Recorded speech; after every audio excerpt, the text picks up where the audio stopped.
ನಮಸ್ಕಾರ ವೀಕ್ಷಕರೇ.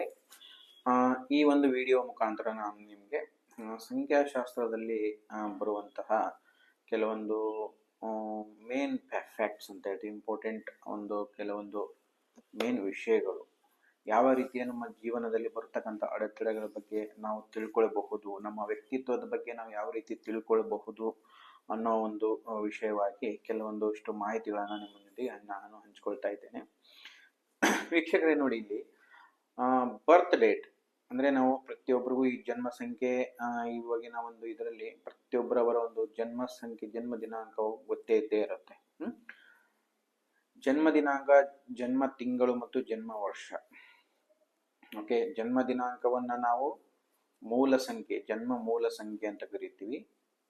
ಜನ್ಮ ದಿನಾಂಕ, ಜನ್ಮ ತಿಂಗಳು ಮತ್ತು ಜನ್ಮ ವರ್ಷವನ್ನ ನೀವು ಎಲ್ಲಾ ನಂಬರ್ಗಳನ್ನು ನೀವು ಕೂಡಿಸಿದಾಗ ಅಂದ್ರೆ ಅಡಿಷನ್ ಮಾಡಿದಾಗ, ಸಮ್ ಮಾಡಿದಾಗ ಏನಾಗ್ತದೆ, ನಿಮಗೆ ಒಂದು ಸಿಂಗಲ್ ಡಿಜಿಟ್ ನಂಬರ್ ಸಿಗುತ್ತೆ. ಓಕೆ, ಅದನ್ನ ನಾವು ಏನ್ ಮಾಡ್ತೀವಿ, ಕಂಡಕ್ಟರ್ ನಂಬರ್ ಅಂತ ಹೇಳ್ತೀವಿ, ಡೆಸ್ಟಿನಿ ನಂಬರ್ ಅಂತಾನು ಹೇಳ್ತೀವಿ, ಲೈಫ್ ಪಾತ್ ನಂಬರ್ ಅಂತಾನು ಹೇಳ್ತೀವಿ.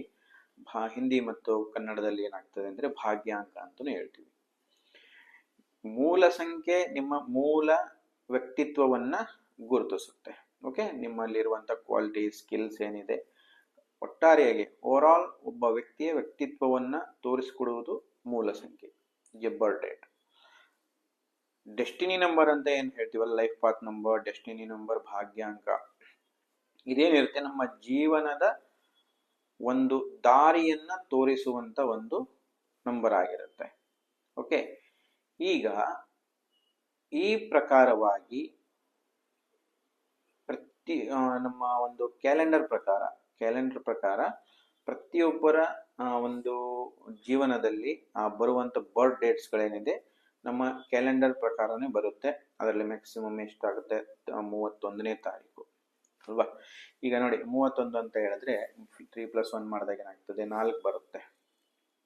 ಅಂದ್ರೆ ಇಲ್ಲಿ ರಾಹು ಆಡಳಿತ ಗ್ರಹ ಅಂತ ಆಯ್ತು. ಈ ರೀತಿಯಾಗಿ ನಾವು ಮೂಲ ಸಂಖ್ಯೆ ಅಂದ್ರೆ ಡ್ರೈವರ್ ನಂಬರ್ ಮತ್ತು ಕಂಡಕ್ಟರ್ ನಂಬರ್, ಓಕೆ, ಈ ಪ್ರಕಾರ ಈಗ ಕೆಲವೊಂದು ಕಾಂಬಿನೇಷನ್ಸ್ ಗಳನ್ನ ನಾನು ನಿಮ್ಮ ಮುಂದೆ ಇವತ್ತು ಪರಿಚಯ ಮಾಡ್ತಾ ಇದ್ದೇನೆ. ಆ ಕಾಂಬಿನೇಷನ್ ಗಳು ಹೇಗೆ ಇರುತ್ತೆ ಅಂತ ಹೇಳಿದ್ರೆ, ಮೂಲ ಸಂಖ್ಯೆ ಬರ್ತ್ ಡೇಟ್ ನಂಬರ್ 1 ಇದ್ದು, ಇವನ್ ಭಾಗ್ಯಾಂಗದಲ್ಲಿ ಅಂದ್ರೆ ಡೆಸ್ಟಿನಿ ನಂಬರ್ ಅಲ್ಲೂ 1 ಬಂದಾಗ, ಈ ತರದ ವ್ಯಕ್ತಿಗಳಲ್ಲಿ ಜೀವನದಲ್ಲಿ ಏನು ಬದಲಾವಣೆಗಳಿರುತ್ತೆ, ಏನ್ ಚೇಂಜಸ್ ಇರುತ್ತೆ, ಯಾವ ತರ ಇವರದ್ದು ಒಂದು ಲೈಫ್ ಸ್ಟಾರ್ಟ್ ಆಗುತ್ತೆ ಅನ್ನೋದ್ರ ಬಗ್ಗೆ ನಾನು ಈ ಒಂದು ಕೆಲವೊಂದಿಷ್ಟು ಮಾಹಿತಿಗಳನ್ನು ನಿಮ್ಗೆ ತಿಳಿಸ್ಕೊಡ್ತಾ ಇದ್ದೀನಿ. ಅಂದ್ರೆ ಎರಡು ಡ್ರೈವರ್ ನಂಬರು, ಕಂಡಕ್ಟರ್ ನಂಬರ್ ಎರಡು 1 ಬಂದಾಗ, ಅಂದ್ರೆ ಸೂರ್ಯನ ಇಲ್ಲಿ ಏನಾಗ್ತದೆ, ಸೂರ್ಯನ ಪ್ರಭಾವ ಜಾಸ್ತಿ ಆಗ್ತದೆ. ನಂಬರ್ 1 ಆಡಳಿತ ಗ್ರಹ ಬಂದು ಸೂರ್ಯ ಇರೋದ್ರಿಂದ ಸೂರ್ಯನ ಪ್ರಭಾವ ಹೆಚ್ಚಾಗಿ ಇವರ ಜೀವನದಲ್ಲಿ ಇರುತ್ತೆ. ಇವಾಗ ನೋಡಿ, ಸೂರ್ಯನ ಒಂದು ಡಬಲ್ ಪವರ್ ಅಂತಾನು ಹೇಳ್ಬೋದು, ಡಬಲ್ ಇಂಪ್ಯಾಕ್ಟ್. ಸೂರ್ಯನ ಒಂದು ಡಬಲ್ ಪವರ್ ಸಿಕ್ಕಾಗ ಏನಾಗ್ತದೆ, ಆ ವ್ಯಕ್ತಿಯ ಜೀವನದಲ್ಲಿ ಒಂದು ವಿಶೇಷವಾಗಿ ಉನ್ನತ ಅಧಿಕಾರಕ್ಕೆ ಏರುವಂತಹ ಸಾಧ್ಯತೆಗಳು ಹೆಚ್ಚಾಗಿರುತ್ತೆ. ಲೀಡರ್ಶಿಪ್ ಕ್ವಾಲಿಟೀಸು ಹೆಚ್ಚಾಗಿ ಇವರಲ್ಲಿ ಇರುತ್ತೆ. ಒಂದು ಗ್ರೂಪ್ ಅನ್ನ ಹ್ಯಾಂಡಲ್ ಮಾಡುವಂತ ಒಂದು ಒಳ್ಳೆ ನಾಲೆಜು ಇವರಿಗೆ ಇರುತ್ತೆ. ಆಮೇಲೆ ಮಾತಾಡೋದು ತುಂಬಾ ಹಾನೆಸ್ಟ್ ಆಗಿರ್ತಾರೆ, ಬೋಲ್ಡ್ ಆಗಿ ಮಾತಾಡ್ತಾರೆ, ಕಮ್ಯುನಿಕೇಶನ್ ಚೆನ್ನಾಗಿರ್ತದೆ, ವೆರಿ ಇಂಟೆಲಿಜೆಂಟ್ ಆಗಿರ್ತಾರೆ. ಅವ್ರು ಯಾವಾಗ್ಲೂ ತಮ್ಮ ಸ್ವಾತಂತ್ರ್ಯವನ್ನ ಬಯಸ್ತಾ ಇರ್ತಾರೆ. ಅಂದ್ರೆ ಇಂಡಿಪೆಂಡೆಂಟ್ ಆಗಿ ಇರುವುದು, ಯಾವುದೇ ಒಂದು ಚೌಕಟ್ಟಿನಲ್ಲಿ ಜೀವನ ಮಾಡೋದಾಗ್ಲಿ, ಯಾವುದೇ ಒಂದು ಕಂಡೀಷನ್ಸ್ ಲೈಫ್ ಆಗ್ಲಿ ಇವರಲ್ಲಿ ಇರಲ್ಲ. ಆಲ್ಮೋಸ್ಟ್ ಒಂದು ಇಂಡಿಪೆಂಡೆಂಟ್ ಲೈಫ್ ನ ಇವರು ನೋಡ್ತಾ ಇರ್ತಾರೆ. ಅಂದ್ರೆ ಯಾಕಂದ್ರೆ ಇಲ್ಲಿ ನೋಡಿ, ಇಲ್ಲಿ ಸೂರ್ಯನ ಪ್ರಭಾವನೆ ಹೇಗೆ, ಒಂದು ರಾಜನ ಒಂದು ಜೀವನ, ರಾಜ ಹೇಗೆ ಇರ್ತಾನೆ ಆ ರೀತಿ ಒಂದು ಜೀವನವನ್ನ ಇವರು ಹುಡುಕ್ತಾ ಇರ್ತಾರೆ. ಆಮೇಲೆ ಈ ಒಂದು ನೋಡಿ, ಇವರದ್ದು ಫ್ರೆಂಡ್ ಸರ್ಕಲ್ ತುಂಬಾ ಚೆನ್ನಾಗಿರ್ತದೆ. ಫ್ರೆಂಡ್ ಸರ್ಕಲ್ ಚೆನ್ನಾಗಿರ್ತದೆ. ಆ ಸರ್ಕಲ್ ನಲ್ಲಿ ಇವರದು ಒಂದು ನಾಯಕತ್ವ ಗುಣ ಒಂದು ನೋಡ್ಕೊಂಡ್ಬಿಟ್ಟು ಅವರ ಒಂದು ಫ್ರೆಂಡ್ ಸರ್ಕಲ್ ಸಹ ಒಂದು ತುಂಬಾ ದೊಡ್ಡದಾಗಿರ್ತದೆ. ಆಮೇಲೆ ಇವರು ಪಾಲಿಸುವಂತ ಡಿಸಿಪ್ಲೈನ್ ಇರ್ಬೋದು, ಪ್ರಿನ್ಸಿಪಲ್ಸ್ ಇರ್ಬೋದು, ಆಮೇಲೆ ಆಲ್ಮೋಸ್ಟ್ ಏನಾಗ್ತದೆ, ಒಂದು ಡಿಗ್ನಿಫೈಡ್ ಲೈಫ್ ನ ಇವರು ತುಂಬಾ ಇಷ್ಟಪಡ್ತಾರೆ.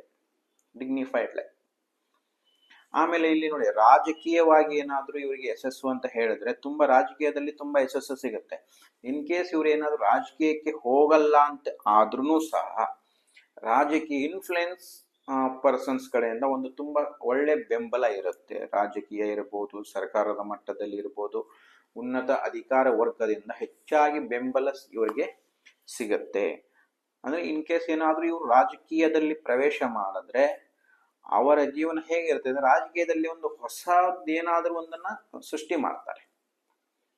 ಏನಾದ್ರೂ ಒಂದು ಹೊಸದನ್ನ ಇವರು ಜನರಿಗೆ ತೋರಿಸ್ಕೊಡುವಂತ ಒಂದು ಸ್ವಭಾವ ಇವರಲ್ಲಿ ಇರೋದ್ರಿಂದ ಈ ತರ ಒಂದು ಗುಣಲಕ್ಷಣಗಳು ಇಲ್ಲಿ ಬರ್ತ್ ಡೇಟ್ 1 ಅಂಡ್ ಡೆಸ್ಟಿನಿ ನಂಬರ್ ಅಂದ್ರೆ ಡ್ರೈವರ್ ಕಂಡಕ್ಟರ್ ನಂಬರ್ ಎರಡು ಒಂದು ಬಂದಾಗ ಈ ತರ ಒಂದು ಗುಣಲಕ್ಷಣಗಳು ಇಂಥ ವ್ಯಕ್ತಿಗಳಲ್ಲಿ ಇರುತ್ತೆ. ಇದರಲ್ಲಿ ಇನ್ನೊಂದು ಇಂಪಾರ್ಟೆಂಟ್ ವಿಷಯ ಏನಂತ ಹೇಳಿದ್ರೆ, ಈ ತರ ಒಂದು ಕಾಂಬಿನೇಷನ್ಗೆ ನೇಮ್ ನಂಬರ್ ಸಹ ಅಂದ್ರೆ ಅವರ ಹೆಸರಿನ ಒಂದು ನಾಮಾಂಕ ಏನು ಇರುತ್ತಲ್ವಾ, ಆ ನೇಮ್ ನಂಬರ್ ಸಹ ಒಂದು ಒಳ್ಳೆಯ ಇವೆರಡು ಕಾಂಬಿನೇಷನ್ಗಳಿಗೆ ಸಪೋರ್ಟಿವ್ ಆಗಿರ್ಬೇಕು. ಇನ್ ಕೇಸ್ ಏನಾದ್ರೂ ನೇಮ್ ನಂಬರ್ 1ಗೆ ಅಗೇನೆಸ್ಟ್ ಆಗಿದ್ರೆ, ಸಪೋರ್ಟಿವ್ ಇಲ್ಲ ಅಂತ ಹೇಳಿದ್ರೆ ಈ ಎಲ್ಲ ಕ್ವಾಲಿಟೀಸ್ಗಳಲ್ಲಿ ಎಲ್ಲ ರಿವರ್ಸ್ ಆಗತ್ತೆ. ಅಂದ್ರೆ ಇರ್ರೆಗ್ಯುಲರ್ ಇವ್ರದ್ದೇನಿರುತ್ತೆ, ಇರ್ರೆಗ್ಯುಲರ್ ಕಮಿಟ್ಮೆಂಟ್ಸ್ ಎಲ್ಲ ಫಾಲ್ಸ್ ಕಮಿಟ್ಮೆಂಟ್ಸ್ ಜಾಸ್ತಿ ಆಗುತ್ತೆ. ಪ್ರಾಪರ್ ಆಗಿ ಸರ್ಕಾರಿ ಕೆಲಸಗಳಲ್ಲಿ ಅಂತ ಇರ್ಬೋದು, ಯಾವುದಾದ್ರು ಕಾನೂನಿನ ವಿರುದ್ಧವಾಗಿ ಕೆಲಸ ಮಾಡುವಂತ ಒಂದು ಹೆಚ್ಚಾಗಿ ಗುಣಗಳನ್ನ ಬೆಳೆಸ್ಕೊಳ್ತಾರೆ. ಆಮೇಲೆ ಜೀವನದಲ್ಲಿ ತುಂಬಾ ಶ್ರಮ ಪಟ್ಟು ಯಶಸ್ಸನ್ನ ಗಳಿಸ್ಬೇಕಾಗ್ತದೆ. ಆಮೇಲೆ ಸಾಮಾಜಿಕ ಜೀವನ ಚೆನ್ನಾಗೇ ಇರುತ್ತೆ, ಏನ್ ತೊಂದರೆ ಇರಲ್ಲ, ಸಾಮಾಜಿಕ ಜೀವನ ಚೆನ್ನಾಗೇ ಇರುತ್ತೆ. ಆದ್ರೆ ಅವರ ನೇಮ್ ಫೇಮ್ ಸರಿ ಇರೋದಿಲ್ಲ. ಹೆಸರಿನ ಒಂದು ಪ್ರಭಾವದಿಂದ ಒಂದು ಸಮಾಜದಲ್ಲಿ ಒಂದು ಒಳ್ಳೆಯ ಹೆಸರು ಮಾಡಲಿಕ್ಕೆ ತುಂಬಾ ಕಷ್ಟಪಡಬೇಕಾಗ್ತದೆ. ಹೀಗಾಗಿ ನೋಡಿ, ಕರಿಯರ್ ಅಲ್ಲಿ ಲೈಫಲ್ಲಿ ಏನಿರ್ತದೆ, ಕರಿಯರ್ ಮೇನ್ ಇಂಪಾರ್ಟೆಂಟ್ ಅಲ್ವಾ. ನಮ್ಗೆ ಇನ್ಕಮ್ ಸೋರ್ಸಸ್ ಎಲ್ಲ ಕೊಡುತ್ತೆ. ಆಮೇಲೆ ನಮ್ಮ ಜೀವನ ಶೈಲಿನ ಒಂದು ಮೈಂಟೈನ್ ಮಾಡಲಿಕ್ಕೆ, ಜೀವನ ಶೈಲಿನ ನಾವು ಸುಧಾರಿಸ್ಕೊಳ್ಳಿಕ್ಕೆ ನಮ್ಗೆಲ್ಲ ಏನಾಗ್ತದೆ, ಒಂದು ಆದಾಯ ಬೇಕು. ಆ ಆದಾಯವನ್ನು ಹೆಚ್ಚಿಸ್ಕೊಳ್ಳಿಕ್ಕೆ ಇದು ಒಂದು ಪ್ರಭಾವ ಜಾಸ್ತಿ ಇರ್ತದೆ. ಓಕೆ, ಈಗ ನೋಡಿ, ಇವರೆಗೂ ಮಾಡುವಂತ ಉದ್ಯೋಗಗಳು ಏನಿರಬಹುದು, ಈ ತರ ಒಂದು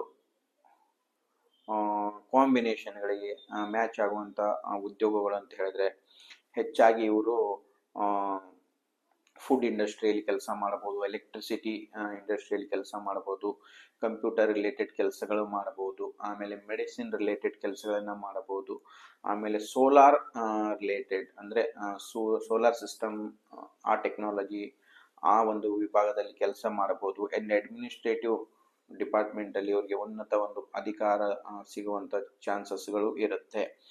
ಆಮೇಲೆ ಇನ್ನೊಂದು ಏನಾಗ್ತದೆ, ಒಂದು ಒಳ್ಳೆ ಆರ್ಗನೈಸೇಷನ್ ಕಟ್ಟುವಂತ ಒಂದು ಆರ್ಗನೈಸೇಷನ್ ಮೇಂಟೈನ್ ಮಾಡುವಂತ ಸ್ಕಿಲ್ಸ್ ಇರುತ್ತೆ. ಇನ್ ಕೇಸ್ ನೇಮ್ ನಂಬರ್ ಏನಾದ್ರು ಸರಿಯಾಗಿ ಮ್ಯಾಚ್ಗಳೇ ಇರಲಿಲ್ಲ ಅಂದ್ರೆ ಈ ಪ್ರೊಫೆಷನಲ್ ಅಲ್ಲಿ ಅವ್ರಿಗೆ ಸ್ಥಿರತೆ ಇರಲ್ಲ, ಸ್ಟೆಬಿಲಿಟಿ ಇರಲ್ಲ.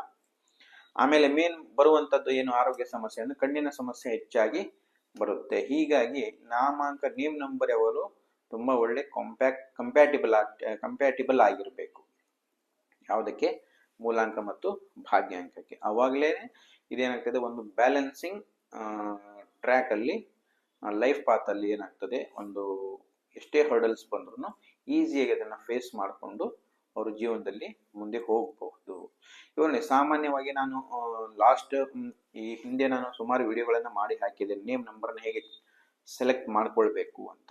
ಹೆಚ್ಚಾಗಿ ನ್ಯೂಟ್ರಲ್ ನಂಬರ್ನ ಚೂಸ್ ಮಾಡ್ಕೊಳ್ಳೋದು ಒಳ್ಳೆಯದು. ಅಂದ್ರೆ ಮೂಲಾಂಕ ಮತ್ತು ಭಾಗ್ಯಾಂಕ ಎರಡು ಕಡೆನೂ ಎಷ್ಟು ನ್ಯೂಟ್ರಲ್ ನಂಬರ್ಸ್ ಗಳಿರುತ್ತೆ ಅಷ್ಟು ನಿಮಗೆ ಯಶಸ್ಸು ಜಾಸ್ತಿ ಇರುತ್ತೆ. ವೀಕ್ಷಕರೇ, ಇನ್ನೂ ಹೆಚ್ಚಿನ ಮಾಹಿತಿಗಳನ್ನು ನಾನು ಇನ್ನು ಮುಂದಿನ ವಿಡಿಯೋದಲ್ಲಿ ಶೇರ್ ಮಾಡ್ಕೊಳ್ತೇನೆ. ನನ್ನ ವೇದಿಕೆ ಆಸ್ಟ್ರೋ ಅಕಾಡೆಮಿ ಚಾನಲ್ ಸಬ್ಸ್ಕ್ರೈಬ್ ಮಾಡ್ಕೊಳ್ಳಿ.